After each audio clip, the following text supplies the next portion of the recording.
Hi friends, SSV electrical work Telugu. మనం ఈరోజు వచ్చేసి వాటర్ హీటర్ ఏ విధంగా వాడాలి, వాటర్ యొక్క లెవెల్ ఏ విధంగా పెట్టాలి, మెయింటెనెన్స్ ఏ విధంగా చేయాలనేది ఈ వీడియోలో పూర్తిగా చెప్పడం జరుగుతుంది. వీడియోని స్కిప్ చేయకుండా పూర్తిగా చూడండి. మనం దీన్ని ఒకసారి అయితే ఓపెన్ చేసి అయితే మనం చూసుకుందాం. మనం బాక్స్ నుంచి హీటర్ అయితే ఓపెన్ చేసినాక మనకి ఈ విధంగా ఉండడం జరుగుతుంది. Usha company 1500 watts short proof heater. దీనికి వచ్చేసి మీటర్న్నర వైర్ అయితే రావడం జరిగింది. హీటర్ వాడేటప్పుడు అయితే కొన్ని జాగ్రత్తలు అయితే మనం తీసుకోవాలి. అవి ఎలా అన్నది ఈ వీడియోలో చెప్పడం జరుగుతుంది. వీడియోని స్కిప్ చేయకుండా పూర్తిగా చూడండి.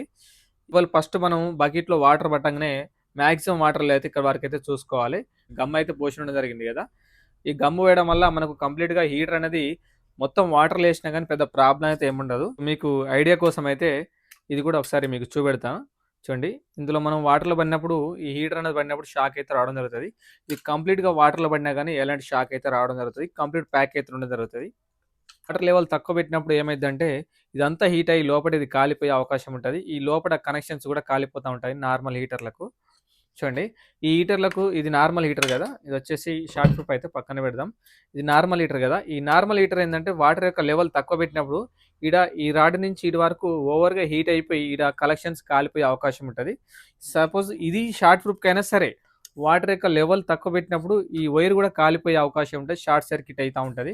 వాటర్ యొక్క లెవెల్ అయితే కరెక్ట్గా ఉండేట్టు చూసుకోవాలి. కరెక్ట్గా ఉంటేనే మనకి హీటర్ అనేది లైఫ్ అయితే ఉండడం జరుగుతుంది. రన్నింగ్ ఉన్నప్పుడు ఎప్పుడైనా కానీ డైరెక్ట్ చేయబెట్టి మాత్రం చూడద్దు. స్విచ్ బంద్ చేసుకొని అయితే వాటర్ అయితే చెక్ చేసుకుంటూ ఉండాలి. ఒక్కోసారి అయితే ఇండక్షన్ వచ్చి షాక్ వచ్చే అవకాశం ఉంటుంది. ఏ కంపెనీ అయినా సరే, ఏ హీటర్ అయినా సరే కానీ మనకు షాక్ వచ్చే అవకాశం ఉంటుంది. మన జాగ్రత్తలో మనం అయితే ఉండాలి. ఎప్పటికప్పుడు చెక్ చేసుకుంటూ ఉండాలి. స్విచ్ బంద్ చేసి మాత్రమే మనం హీటర్ అయితే మనం చెక్ చేసుకుంటూ వాటర్ హీట్ అవుతున్నా లేదని చెక్ చేసుకుంటూ ఉండాలి. నెక్స్ట్ వచ్చేసి ఎర్తింగ్ మెయిన్గా ఉండేట్టు చూసుకోండి. హీటర్ రన్నింగ్ అవుతున్నప్పుడే చెయ్యి లోపల పెట్టి చూస్తూ ఉంటారు. అలా మాత్రం ఎప్పుడు చూడకూడదు. మనకు ఒక్కొక్కసారి ప్రాబ్లం ఉండి లేకపోతే వాటర్ హీటర్ రెగ్యులర్గా రన్నింగ్ అయ్యి చిన్న చిన్న హోల్స్ అనేది హీటింగ్ ఫిల్మెంట్కి పడి మనకు చేయబెట్టినప్పుడు షాక్ వచ్చే అవకాశం ఉంటుంది. ఎప్పుడైనా సరే షార్ట్ ప్రూఫ్ అయినా కానీ నార్మల్ అయినా కానీ చెయ్యి రన్నింగ్లో హీటింగ్ అయినప్పుడు మాత్రం చేయబెట్టి మాత్రం చూడకూడదు.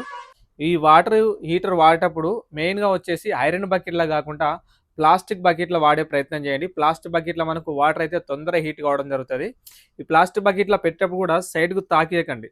ఈ ఎడ్జ్కి తాకియడం వల్ల మనకు ఈ స్టీల్ ఉన్నాయి కదా రాడ్స్, ఇవి వాటికి టచ్ అయ్యి ఆ ప్లాస్టిక్ కాలిపోయే అవకాశం ఉంటుంది. మధ్యలో ఒక స్టిక్ తీసుకొని బకెట్ మధ్యలో అయితే పెట్టి ఈ విధంగా హ్యాంగింగ్ అయితే చేయండి. వాటర్ కూడా తొందరగా హీట్ కావడం జరుగుతుంది. ఈ 3 పిన్ టాపులు పెట్టేటప్పుడు లూజ్ కనెక్షన్ ఉండి ఈ ప్లగ్ల కాడ మెయిన్గా కాలిపోయే అవకాశం ఉంటుంది. కాలిపోతూ ఉంటాయి. ఇవి ఒకసారి లూజ్ కనెక్షన్ లేకుండా కూడా చెక్ చేసుకుంటూ ఉండండి. కొంతమంది ఏంటంటే హీటర్ తీసినాక లెంత్ అనేది సరిపోక ప్లేస్లో స్పైకులు అయితే పెట్టడం జరుగుతుంది. అవి ఎట్టి పరిస్థితుల్లో వీటికి పెట్టకండి. ఆ ప్లేస్ బాక్సులు పోయే అవకాశం ఉంటుంది. దాని వోల్టేజ్ కెపాసిటీ అయితే చాలా తక్కువ వస్తుంది. లైక్ చేయండి, షేర్ చేయండి, సబ్స్క్రైబ్ చేసుకోండి.